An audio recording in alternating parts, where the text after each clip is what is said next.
Hello, my name is Daniel Miller, and I'm inviting you to our study tour, Biodiversity, Brains, and Behavior, which will be traveling to Honduras in May of 2021. This course counts as a Carthage Symposium, a natural science lab class, and it's also an elective for the biology and neuroscience majors. I'll be joined by my colleague Scott Hegrenus from the Department of Biology. And the topic of this study tour is tropical ecology, evolution, and culture, with one of the main features being the study of marine biodiversity on a coral reef. So the class will begin, May term begins on April 27th. We would have class on the 27th through the 30th here on campus or in Wisconsin. And then on Saturday, May 1st, we fly out of O'Hare and we go to the island of Roatan, just off of the Bay of Honduras. And we will be staying a week there at Cocoa View Resort, where we'll be doing our marine biodiversity exploration. On Saturday the 8th, we'll fly to the mainland and take a bus directly to an area called Copan. It's way up in the coffee growing region of the mountains of Honduras. And I'll talk a little bit about that in this video. So first of all, this is Cocoa View Resort, where we will be spending a week of our time.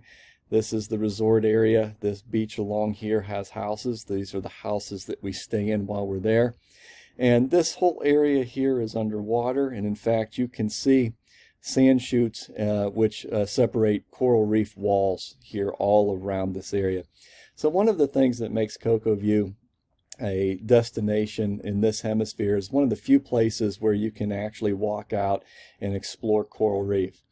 This is important. Most of the students that go on our study tour do it as scuba divers, but we always have a few students that choose to do it as snorkelers. And you can see a tremendous amount of the reef right along these areas right here, all of the animal life that we go to see. So this is a class that's open to students who want to scuba dive, but it's also open to students who would prefer to be snorkelers.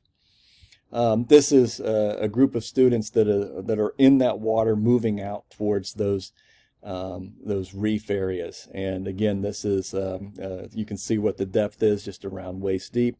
And you can walk quite a ways out there at that depth and then just swim and snorkel around and see lots and lots of great biodiversity.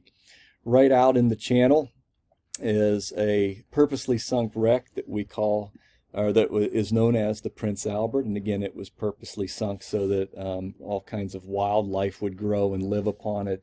We often see barracuda and eel and turtle and tons of fish, as well as coral. And I took this picture right about at the top of it, which is only about 20 feet below the surface of the water. So there are throughout the day groups that are just snorkelers that come and can swim over top of it and dive down a little ways and see some of the top of this beautiful wreck. But we also will be going away from the resort for specific diving at other sites of the reef along this island. So we get on boats once in the morning and once in the afternoon. And again, this is applicable to both the scuba divers and the snorkelers amongst us. I'm at the top of the reef taking this picture. Again, I was only about 20 to 25 feet below the water as I take this picture. And so snorkelers can see quite a bit. Of course, the scuba divers will see more, because when we go out on the boat to a remote site, we typically will dive down to around 60 feet on a wall, and then we will slowly make our way to the top.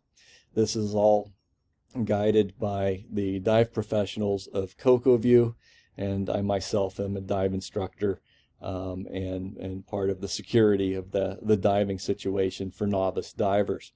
And then when we get to underneath the boat, then we spend the rest of the time on our tank, typically a 1-hour dive total, about 35 to 45 minutes on the wall, and then another 15 to 20 minutes right under the boat, because there's so much that you can see right there. So this is a good example. Students on the wall, one of them taking a photograph of some kind of wildlife on there. And so this is what we do both in the shore diving and in the remote diving.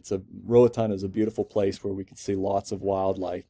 And there are literally 75 to 100 species that we see every time we drop in.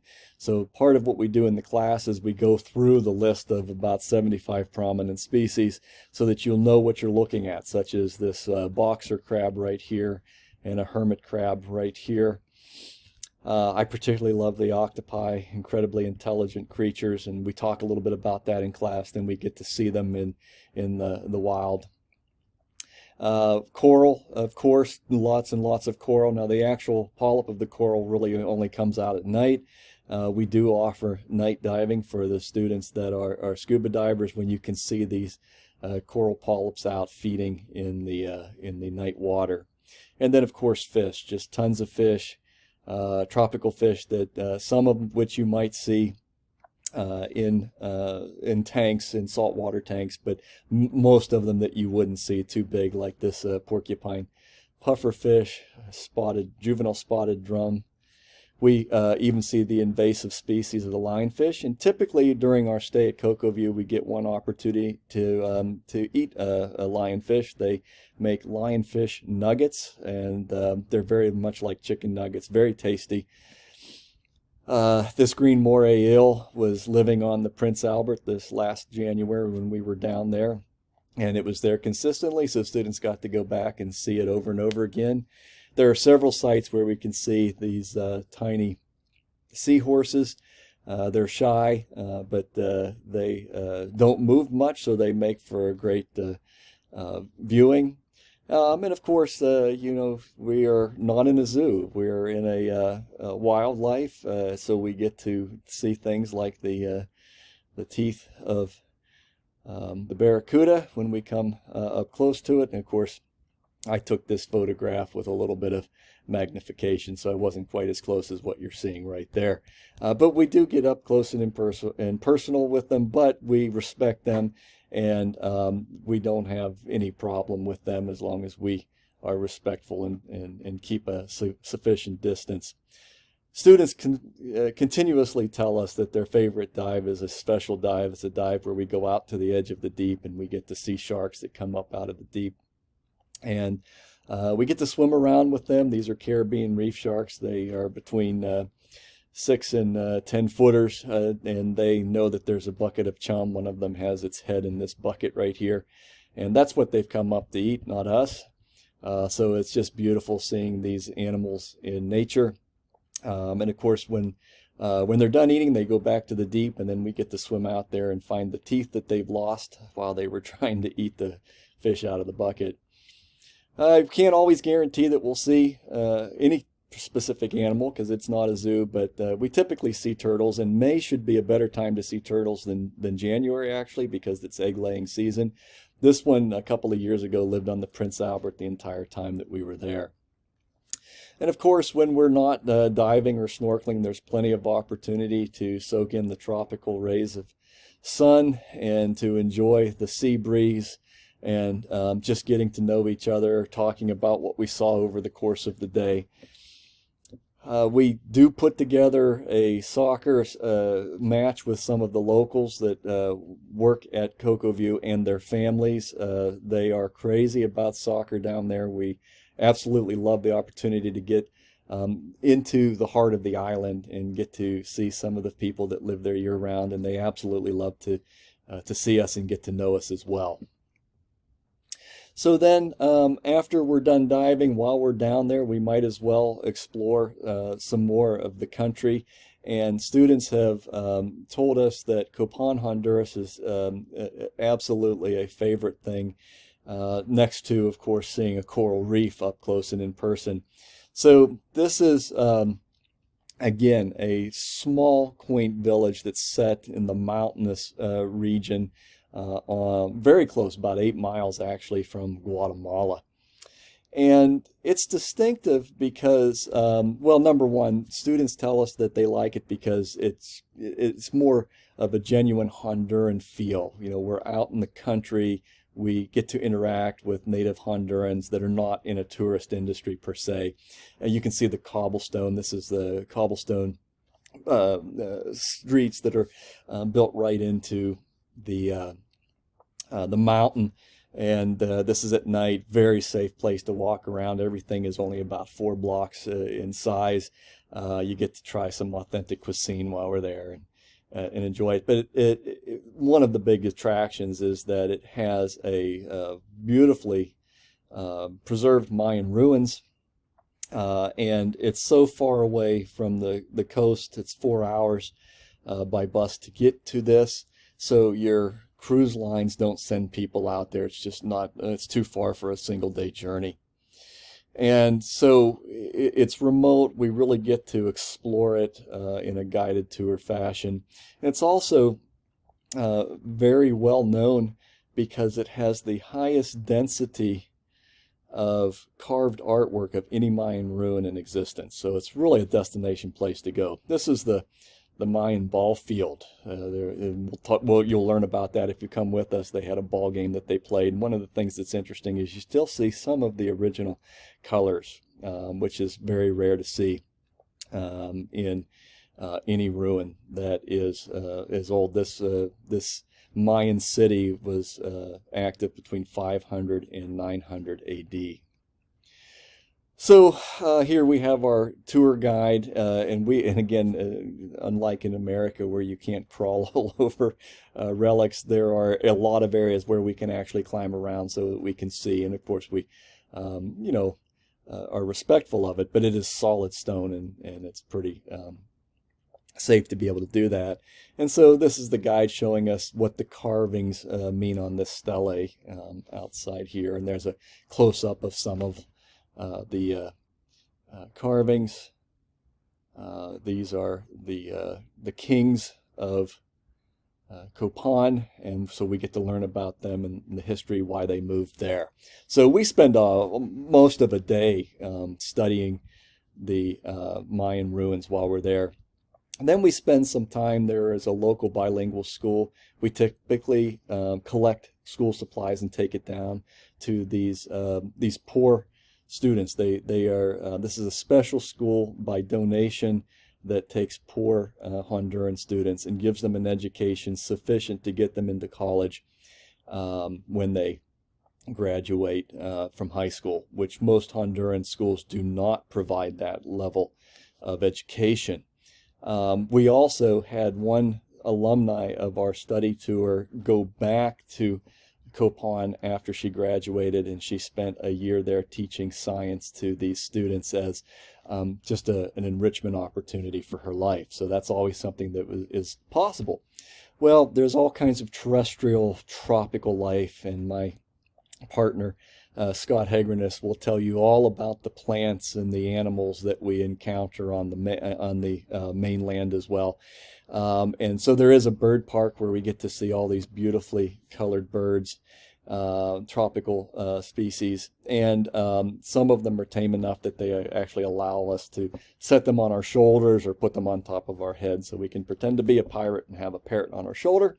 Oh, there's also wonderful insect life that we will be happy to point out to you, such as this banana tarantula.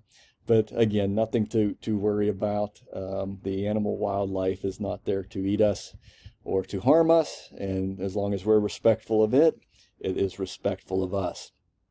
So we are in a pandemic, and I anticipate we probably still will be in May. I just like to point out that there is zero probability of getting COVID when you're scuba diving underwater, or snorkeling even for that matter of fact.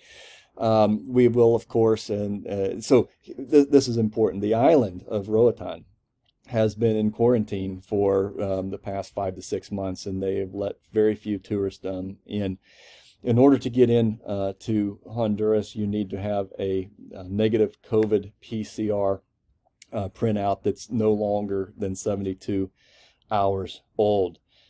So bottom line is that if we are able to do that, going to Honduras is actually, I think, certainly safer than Wisconsin right now. This is the beginning of November when I'm making this, and we have a huge peak of COVID cases right now compared to Roatan having a handful of cases altogether.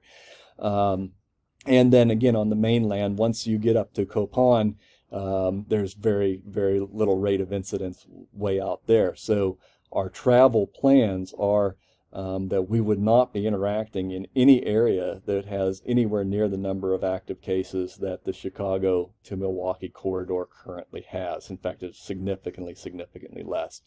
And so I believe that as it stands right now, the 11 days that we would spend in Honduras would be safer than spending 11 days here on campus. And so that's an important aspect, I know, for families to consider.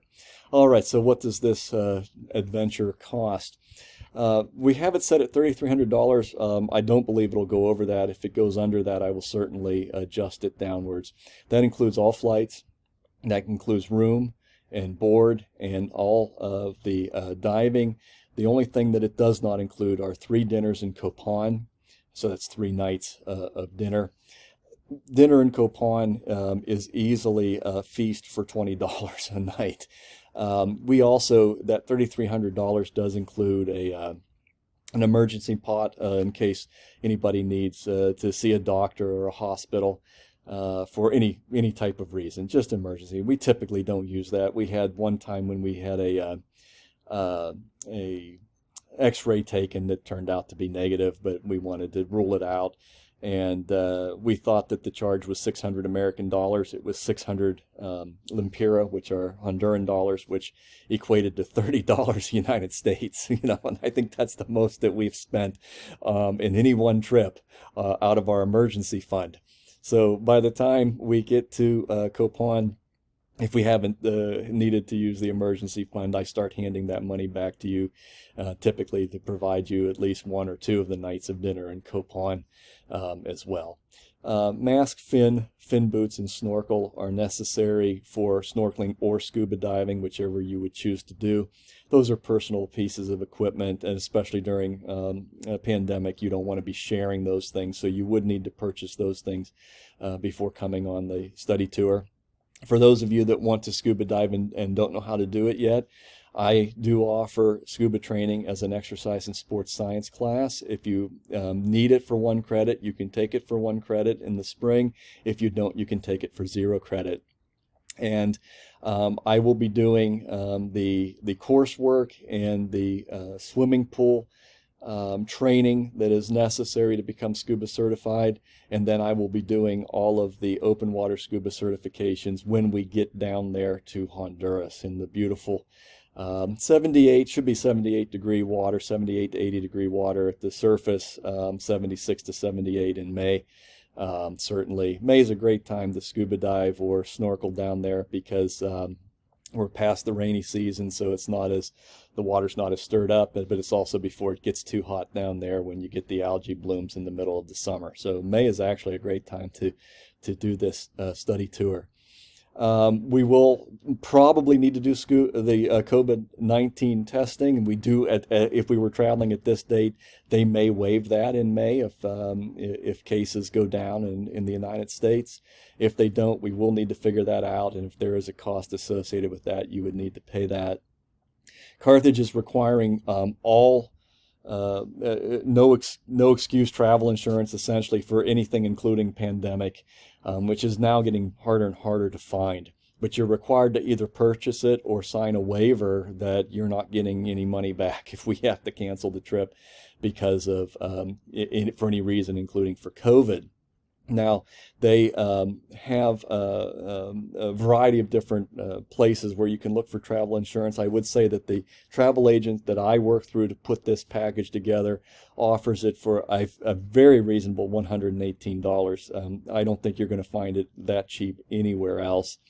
The only catch is that when you make a deposit for this trip, you basically have to make the payment for that. That's the that's the catch from the insurance company. They don't want people waiting and saying, well, I'm going to see if, COVID's getting worse or better before I put my 118 down. They say, no way, you deposited in November and it's now December. You can't get this insurance. And so you have to go someplace else and pay a lot more money, between $250 and $300 for ones that allow you 21 days to decide whether you want to add the insurance or not.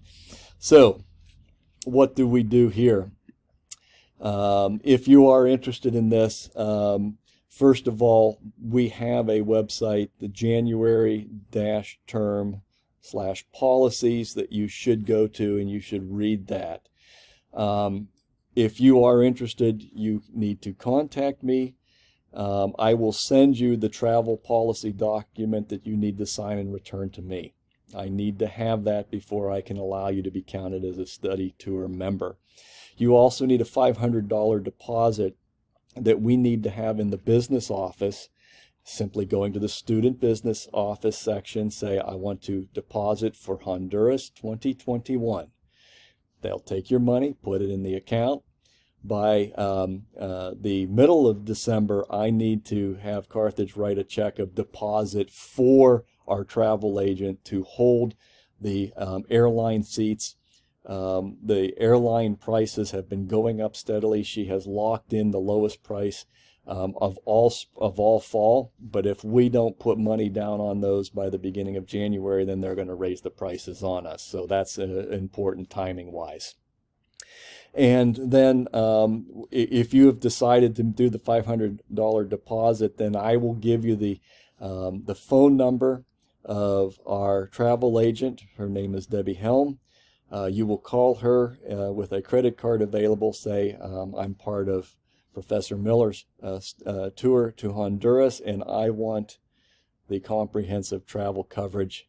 And then she will take care of that transaction over the phone, but she will need some information from you.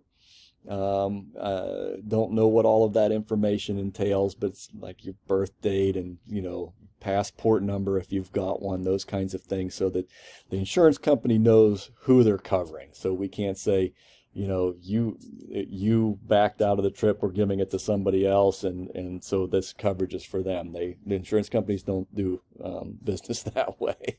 All right. But then, of course, if you have any questions about this study tour, please email me, dmiller@carthage.edu. I'd love to talk to you about it. If you have any questions or concerns, hope to see you in the water in Honduras in just a little over 6 months. Thank you.